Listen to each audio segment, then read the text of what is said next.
Hello everyone, good morning. मैं Abhishek Gupta GS अभियान की ऑनलाइन क्लासेस में आप सभी का हार्दिक स्वागत करता हूं। आज हम मैथ्स में कुछ ऐसे प्रश्नों को बनाना सीखेंगे जो विभिन्न परीक्षाओं में पूछे जाते हैं और जिसे आसानी से हल किया जा सकता है। लेकिन अगर आप उसका ट्रिक नहीं जानते हैं तो आप ऐसे प्रश्नों में फंस जाएंगे और काफ़ी लंबा समय लग जाता है ऐसे प्रश्नों को हल करने में। तो आज हम उनको बनाने का तरीका सीखेंगे। जैसे एक प्रश्न हमारे सामने है कि 2 की घात 60, 3 की घात 48, 4 की घात 36, 5 की घात 24, इन चारों संख्याओं में सबसे बड़ी संख्या कौन सी। ठीक है, एक तरीका तो ये हो सकता है कि आप इसकी वैल्यू निकाल लें और वैल्यू निकालने के बाद जो भी सबसे बड़ा होगा वही हमारा आंसर होगा। ठीक है, ये एक तरीका ये हो सकता है। दूसरा तरीका ये है कि हम क्या करें, घात को किसी तरीके से समान कर लें। देखिए, अगर हम इसका सिंप्लीफिकेशन करें इन संख्याओं का, तो यहाँ पर जो घात में संख्या दी हुई है 60, 48, 36 और 24, ठीक है, ये सब देखिए 12 के पहाड़ा में आता है। 60 हुआ, 48 हुआ, 36 हुआ और 24 हुआ। अगर हम इसे तोड़ लें तो हम इसे लिख सकते हैं 12 पंचे 60, इसे हम लिख सकते हैं 12 चौक 48, इसे हम लिख सकते हैं 12 तिया 36 और इसे हम लिख सकते हैं 12 दूनी 24। ठीक है, 60 को हम क्या लिख सकते हैं 12 गुणित 5, 48 को लिख सकते हैं 12 गुणित 4, 36 को लिख सकते हैं 12 गुणित 3, 24 को लिख सकते हैं 12 गुणित 2। या इसे ऐसे भी लिखा जा सकता है, 60 को हम क्या लिख सकते हैं 5 गुणित 12, 4 गुणित 12 48 को, 3 गुणित 12 36 को और 2 गुणित 12 24 को। ये लिखा जा सकता है। ठीक है, तो अगर हम इसे तोड़ लें, ठीक है, 2 की घात 60, इसे हम लिख सकते हैं 2 की घात 5 गुणित 12 लिख सकते हैं। 3 की घात 48 को हम लिख सकते हैं 3 की घात 4 गुणित 12।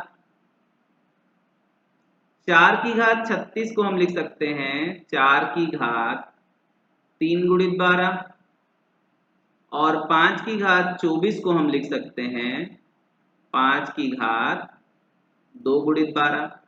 ठीक है, ऐसा लिखा जा सकता है।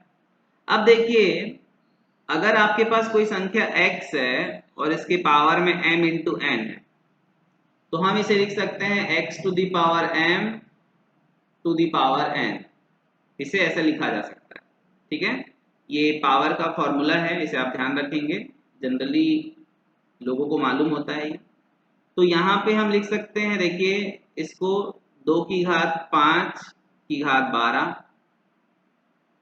3 की घात 4 की घात 12, 4 की घात 3 की घात 12 और इसे लिख सकते हैं 5 की घात 2 की घात 12। अब आप देखेंगे जो आउटर पावर है यहाँ पे 12 12 सब में इक्वल है। अब अंदर की वैल्यू निकालना आसान है। देखिए हम निकाल सकते हैं, 2 की घात 5 का मतलब होता है 32। ठीक है, 3 की घात 4 का मतलब होता है 81, 4 की घात 3 का मतलब होता है 64 और 5 की घात 2 का मतलब होता है 25। ठीक है, तो अब जो हमारा सॉल्यूशन आया, देखिए अगर आपको ये नहीं निकालते बन रहा है 2 की घात 5 बराबर कितना होता है, तो बहुत इजी है, मैं आपको साइड में बता देता हूँ। 2 का 5 बार गुणा करना है, 2 गुणित 2 गुणित 2 गुणित 2 गुणित 2, तो ये 2 दूनी 4, 4 दूनी 8, 8 दूनी 16 और 16 दूनी 32। 3 की घात 4 करेंगे तो 3 तिया 9, 9 तिया 27 और 27 तिया 81 होता है। 4 चौक 16, 16 चौक 64 होता है। ठीक है, और 5 की घात 2 मतलब 25। तो अब यहाँ पर देखिए 32 की घात 12 है, 81 की घात 12 है, 64 की घात 12 है और 25 की घात 12 है। तो सबसे बड़ा हमको क्या दिख रहा है 81, 81। ठीक है, क्योंकि पावर तो सबके पास इक्वल है। बड़ी संख्या यहाँ पर क्या है 81 है, इसलिए हमारा आंसर क्या हो जाएगा 3 की घात जो 48 है ये सबसे बड़ी संख्या हो जाएगी। ऐसे प्रश्नों में कभी भी तुक्का नहीं मारना है आपको। ठीक है, क्योंकि आंसर जो लगता है वो होता नहीं है, इसलिए सॉल्यूशन करना क्या है बहुत जरूरी। तो यहाँ पर सबसे बड़ी संख्या क्या है इनमें? 3 की घात 48 जो है इन चारों में सबसे बड़ी संख्या है। क्लियर है? देखिए एक प्रश्न और है हमारे सामने जो CGPSC प्री 2019 में आया हुआ है। यदि P/Q इज इक्वल टू 7, यहाँ पर हमारे सामने P/Q इज इक्वल टू 7 लिखा हुआ है और हमें P plus Q upon P minus Q का वैल्यू निकालना है। ठीक है, बहुत सरल है इसे हल करना, बस आप इसमें ना फंसे। ये जो सेकंड टर्म दिया हुआ है P plus Q upon P minus Q जो है, अगर आप यहाँ पे फंस जाएंगे तो आप इसका सॉल्यूशन नहीं कर पाएंगे। आपको आसानी समझना है कि P/Q इज इक्वल टू 7 दिया हुआ है। ठीक है, यहाँ पर देखिए P/Q इज इक्वल टू लिखा हुआ है 7/1। ठीक है, तो यहाँ पे हमें स्पष्ट दिख रहा है कि P इज इक्वल टू 7 होगा और Q इज इक्वल टू 1 होगा। कुछ भी नहीं करना है, आपको P की वैल्यू दी हुई है और Q की वैल्यू दी हुई है। P और Q का मान हमको दिया हुआ है, P plus Q upon P minus Q निकालना है। तो P प्लस क्यू अगर हम कर लें और P माइनस क्यू हम कर लें तो वैल्यू क्या आएगी? तो 7 प्लस 1 और 7 माइनस 1। ठीक है, तो 7 प्लस 1 हो जाएगा ये 8 और 7 माइनस 1 हो जाएगा 6। इसे हम 2 से कटाएंगे तो ये 4 बार में कट जाएगा, ये 3 बार में कट जाएगा, तो हमारा आंसर आ गया 4/3। ठीक है, ऐसे प्रश्न आते हैं सिंप्लीफिकेशन के एग्जाम्स में जो कि बहुत सरल होते हैं और आपको इसे क्या करना है, बहुत जल्दी सॉल्व कर लेना है। तो P/Q इज इक्वल टू 7 लिखा हुआ है। ठीक है, हमको P और Q की वैल्यू दी हुई है और P plus Q upon P minus Q निकालना है। ये जो हमारे सामने एक समीकरण है, इसे हम दूसरे तरीके से भी लिख सकते हैं। देखिए इसे ऐसे भी लिखा जा सकता था, P/Q इज इक्वल टू 7 लिखा हुआ है। ठीक है, इसे लिखा जा सकता था 7Q is equal to P। ठीक है, 7Q is equal to P हो तब P plus Q upon P minus Q का मान क्या होगा? अगर आपसे ऐसे पूछता तो भी हम क्या करते, इसे P/Q के रूप में कन्वर्ट कर लेते, Q का ट्रांसफर करते इधर, तो ये हो जाता P/Q बटे में P/Q इधर हो जाता और इधर बच जाता 7, तो हमारे पास यही समीकरण आ जाता। ठीक है, तो ऐसे प्रश्नों को हल करते समय थोड़ी सावधानी बरतनी पड़ेगी और आप तुरंत क्या कर सकते हैं, ऐसे प्रश्नों को हल कर सकते हैं। ठीक है, चलिए अगले प्रश्न की ओर हम चलते हैं। इसी प्रकार का एक और प्रश्न है, यदि A/B इज इक्वल टू 5/4 हो तो A² plus B² upon A² minus B² is equal to निकालना है। तो यहाँ पर हमारे सामने A/B इज इक्वल टू 5/4 है, तो A इज इक्वल टू 5 होगा और B इज इक्वल टू 4 होगा। ठीक है, अब यहाँ पर हमें वैल्यू पुट करनी है। A का स्क्वायर मतलब 5 का स्क्वायर, B का स्क्वायर मतलब 4 का स्क्वायर। नीचे अगर पुट करेंगे तो A का स्क्वायर मतलब 5 का स्क्वायर माइनस B का स्क्वायर मतलब 4 का स्क्वायर। इसे और आगे हल कर लेंगे तो 5 का स्क्वायर 25, 4 का स्क्वायर 16 हो जाएगा। 5 का स्क्वायर 25, 4 का स्क्वायर 16 हो जाएगा। साइन का बस अंतर है, यहाँ पे प्लस है यहाँ पे माइनस है। ठीक है, 25 और 16 को जोड़ देंगे तो 41 आ जाएगा और 25 में 16 को घटा देंगे तो 9 आ जाएगा। तो हमारा आंसर क्या आ गया, 41/9। ठीक है, कुछ भी नहीं करना है आपको, इस सेकेंड टर्म को सॉल्व नहीं करना है। ठीक है, इसको सॉल्व नहीं करना है, आपको A और B की वैल्यू पुट करनी है। ठीक है, थोड़ा सा सॉल्यूशन करना है और लास्ट में जो भी हमारे सामने दिखेगा वही हमारा आंसर होगा। ठीक है, एक प्रश्न और है हमारे सामने,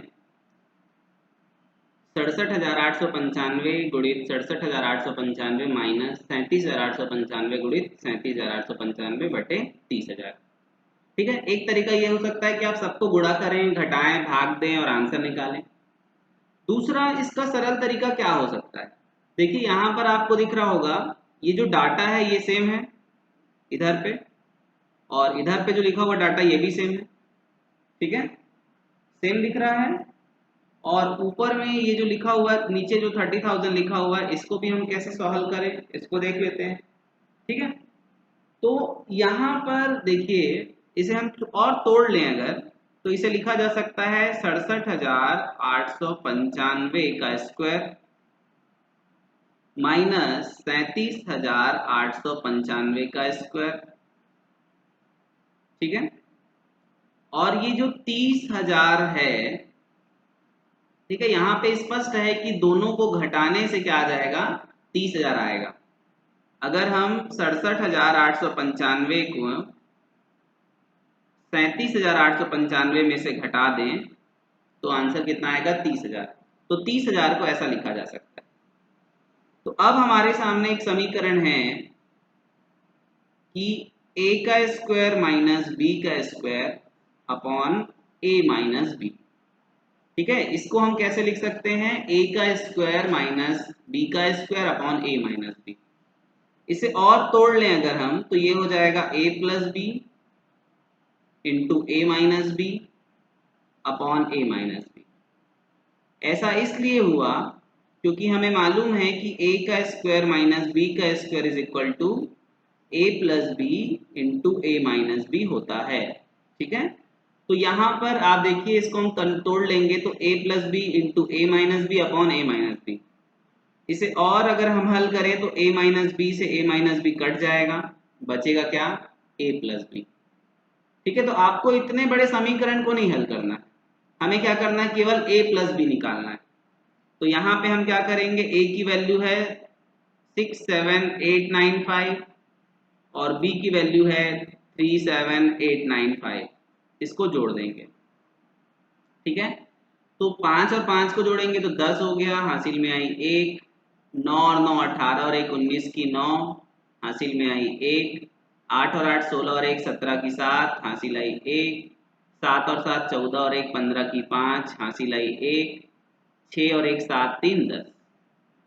तो हमारे पास कितना आ गया, ठीक है, ये वैल्यू आ गई 105790। ठीक है, 1,05,790। तो ऐसे प्रश्नों को हल करने के लिए हमें क्या करना है, पहले उसे मैथमेटिकल फॉर्मूले में कन्वर्ट कर लेना है और उसके बाद हम उसका सरल तरीके से हल कर सकते हैं। ठीक है, एक प्रश्न और देखते हैं। देखिए, ये जो प्रश्न लिखा हुआ है, ये प्रश्न भी एग्जाम से पूछे जाते हैं।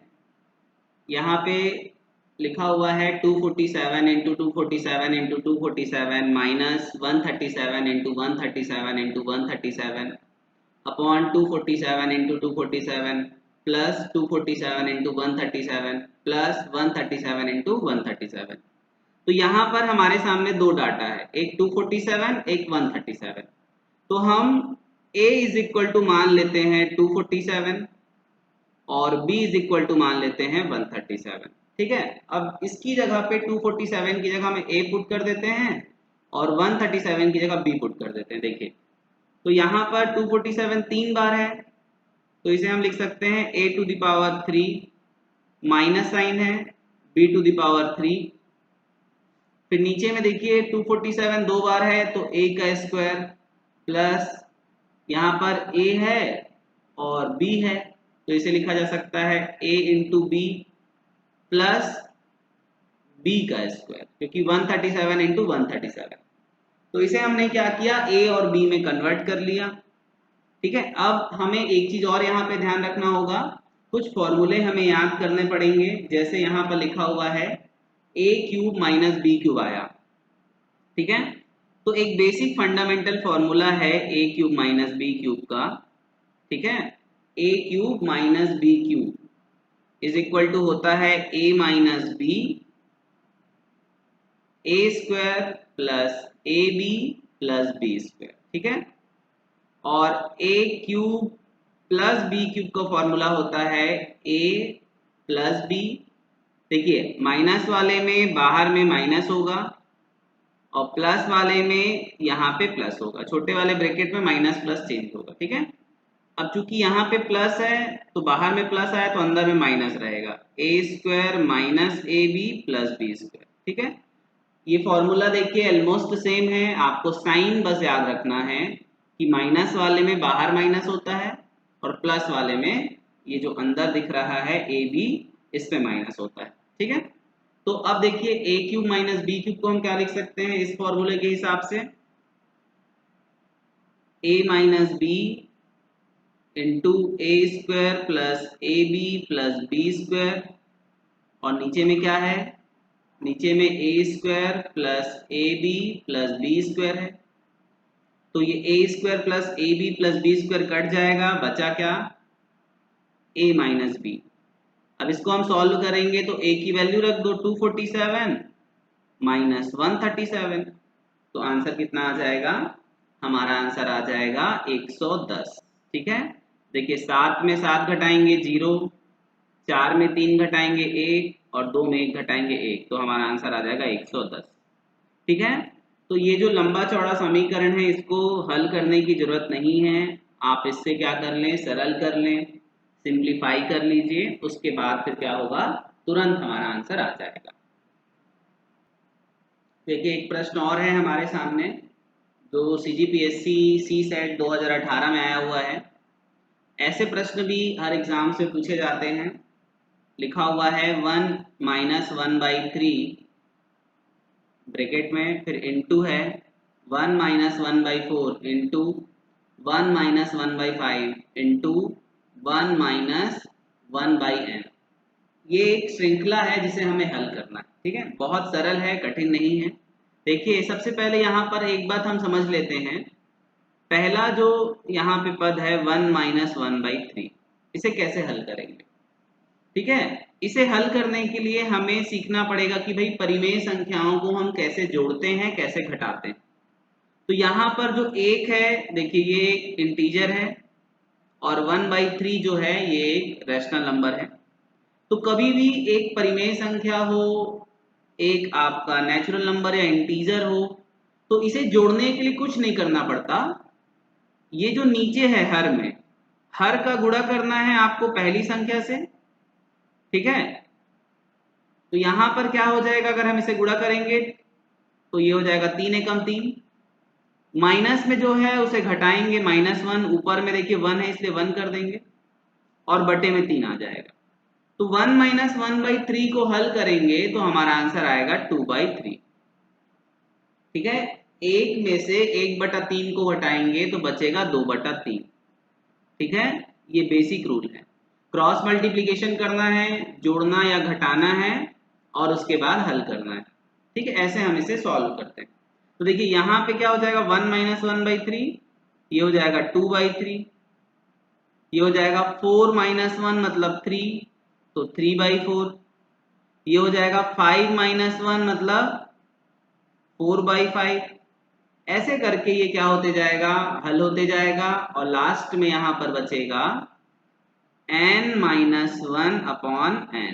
ठीक है, इस n का गुणा होगा इस 1 से, तो n इंटू 1 करेंगे तो n आएगा, n-1/n। ठीक है, अब देखिए यहाँ पे कटाते जाइए। देखिए यहाँ पर क्या होगा, देखिए इस 3 से ये 3 कटा, इस 4 से ये 4 कटेगा, इस 5 से इधर आगे 5 होगा वो कटेगा, ऐसे सब कैंसिल होते हुए आगे बढ़ते जाएंगे हम कैंसिल करते हुए। ठीक है, तो आपको याद रखना है कि देखिए नीचे और ऊपर कट रहा है। सबसे फ्रंट में क्या हुआ है, ये 3 इस 3 से कटा है, तो इससे सबसे जो सेकेंड लास्ट वाला पद होगा उसका नीचे वाला इसके ऊपर वाले से कट जाएगा, अंश से। तो हमारे पास क्या बच गया, इधर अंश में सिर्फ 2 बचा और हर में n बचा, तो हमारा आंसर हो जाएगा 2/n। ठीक है, आपको याद रखना है शुरुआत में अगर हर कट रहा है तो लास्ट में अंश कटेगा, और शुरुआत में अगर अंश कट रहा है तो लास्ट में हर कटेगा। ठीक है, ऐसे प्रश्न भी पूछे जाते हैं जोड़ने घटाने से रिलेटेड, आपको ऐसे इसको हल करना है। तो आज के लिए इतना ही, थैंक यू सो मच। अगर आपको ये वीडियो पसंद आया है तो आप इसे लाइक करें, सब्सक्राइब करें और अपने दोस्तों के बीच शेयर करें।